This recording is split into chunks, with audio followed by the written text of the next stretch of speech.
गाजियाबाद में छिड़ा संग्राम। योगी सरकार के अधिकारियों के खिलाफ बीजेपी विधायक ने खोला मोर्चा।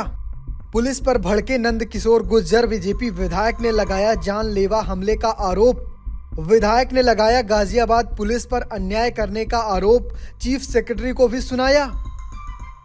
उत्तर प्रदेश के गाजियाबाद के लोनी सीट से बीजेपी विधायक नंदकिशोर गुर्जर और पुलिस प्रशासन के बीच एक बार फिर से टकराव देखने को मिल रहा है। गुरुवार को लोनी में कलश यात्रा के दौरान नंदकिशोर गुर्जर और उनके समर्थकों के साथ पुलिस की धक्का मुक्की हो गई, जिसमें उनके कपड़े भी फट गए। इस दौरान बीजेपी विधायक मुख्य सचिव और कमिश्नर को चुनौती देते नजर आए। उन्होंने कहा कि राम कथा के बाद कोई भी जगह तय कर लेना, तेरी गोली होगी और मेरे सीने होंगे। दरअसल बीजेपी विधायक नंदकिशोर गुर्जर लोनी में राम कथा का आयोजन कर रहे हैं। गुरुवार से ये कथा शुरू होनी थी, जिससे पहले कलश यात्रा निकाली जा रही थी, जिसमें तेज आवाज में डीजे बजाया जा रहा था। पुलिस ने तेज आवाज में म्यूजिक चलाने से रोका तो उनके समर्थक भड़क गए। इसके बाद विधायक और उनके समर्थकों की पुलिस के साथ धक्का मुक्की हो गई। इस दौरान उनके कपड़े तक फट गए हैं। चलिए इस पूरी घटना के बाद क्या कुछ कह रहे हैं नंदकिशोर गुर्जर, वो सुनाते हैं आपको। देखिए, पूरे प्रदेश ने और देश ने देखा है, ये बहुत शर्मनाक है। हमारे मानस को खंडित करने का पुलिस ने चीफ सेक्रेटरी के इशारे पे प्रयास किया। मुझे एक आईपीएस अधिकारी ने पहले ही बता दिया 2 दिन पहले, कभी अनुमति ली नहीं जाती थी यात्रा की। बहनें हमारी माताएं निकलती थी कलश लेके और सभी धर्म जाति के लोग फूल बरसाते थे।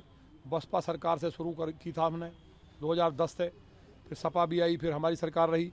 लेकिन जो कल हुआ बिना कारण के हम हाथ जोड़ते रहे। उसके बाद मेरे साथ क्या बदतमीजी हुई, हमारे कार्यकर्ताओं की एक टांग तोड़ दी, जो कलश थे वो तोड़ दिए, बहनों के साथ बदतमीजी हुई, कपड़े फटे, बहुत बुरा हालत किया। जो महाराज जी हैं उनको भी बताइए कितनी बड़ी बात है। एक जो हमारे व्यास जी हैं उनको गाली दी, मुझे गाली दी, मेरी जाति को गाली दी, सारे हिंदुओं का नाश जो इन ब्राह्मणों ने कर दिया और ब्राह्मण समाज को कैसी गाली दी आप सोच नहीं सकते। व्यास जी बहुत दुखी थे कल।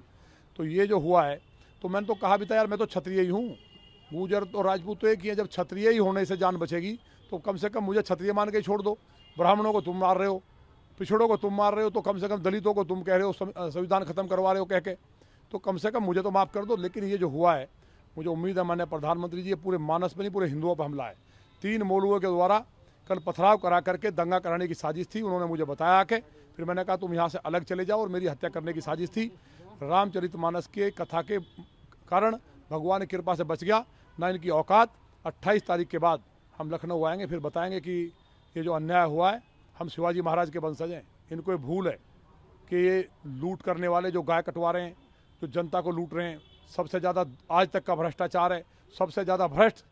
देखिए, कमिश्नर जो है वो तो 5 बजे दारू पी लेते हैं, दिन में उगाई करते हैं, तो उससे कोई मतलब अर्थ नहीं है। किस तरह के हालात है सबको पता है। जो अपने पिताजी को बाहर खड़ा कर दे रात भर बदतमीजी करके, उसका क्या मतलब कहना है। लेकिन हमें उम्मीद है माननीय न्यायालय में हम जाएंगे, और माननीय मुख्यमंत्री जी के ऊपर जो तंत्र किया हुआ अधिकारियों ने, उसके लिए भी हम माँ कामाख्या जी से, गुरु गोरखनाथ जी महादेव से प्रार्थना करेंगे और ब्राह्मणों से इसका भी कहीं कराएंगे। और मुझे उम्मीद है जैसे ही उस तंत्र से बाहर आएंगे मुख्यमंत्री जी, इन पर कार्रवाई करेंगे। फिलहाल आप कैसे देखते हैं पूरी खबर को कमेंट बॉक्स में लिखिएगा, और पेज को फॉलो करना, चैनल को सब्सक्राइब करना बिल्कुल भूलिएगा। धन्यवाद।